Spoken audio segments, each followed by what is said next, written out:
спушти завесата оваа сезона во ракометното првенство. Ево Живко Мукаето, председател на Ракометна федерација на Македонија. Стојанче Стојлов го подига пехарот за победник во купото и традиционалниот и оно што станува во витрините на најтрофејниот ракометен клуб во Македонија моментно. 16 куп трофеј. Зад Вардар се Металург со 6, Пелистер со 5, а 3 екипи имаат по 1 трофеј. Борец, Куманово и Тутунски комбинат. 10 екипи се носители на овој драгоцен пехар. Како што е редот, слика заедничка за спомен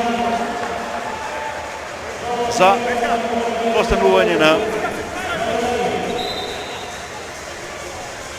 во историјата, во аналите на македонскиот ракометен куп. Ова е убава гледка, убава сцена. Поздрав на актерите кои што оставија срце на терен и од едниот и од другиот табор за еден жесток надпревар со многу темпо, динамика, со квалитетен надпревар, со квалитетен ракомет подош. 26 март 2023, 31-24 за Вардар во плейофот. 6 мај во Битола во салата Боро Чурлевски, 26-23 за Пелистер. Во Охрид на 11 септември во Супер купот претходната година Пелистерци славеа со 23-22. Недановски тогаш беше против данецот Валтер во претходните два надпревара. Тој ги кажа, Недановски беше против Јовичи Шундовски.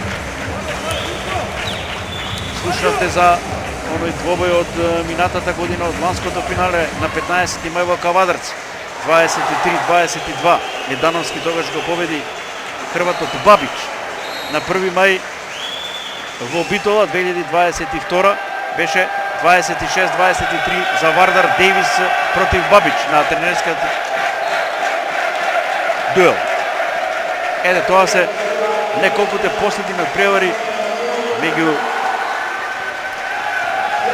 Еврофарм, Пелистер и Вардар. Еве сега ме подсетуваат дека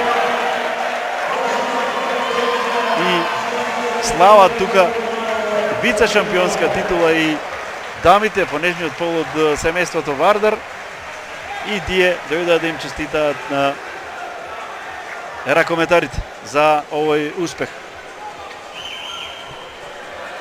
И како што е редот во овие надпревари, најпрво колегата Горан Стериов со Владо Недановски.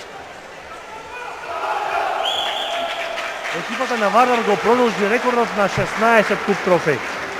Особено е важно за вардарци што црвено-црните нема да остават без пехар оваа сезона и дополнителна радост што во финалето е против Пелистер. Недановски мислам дека пристапот агресијата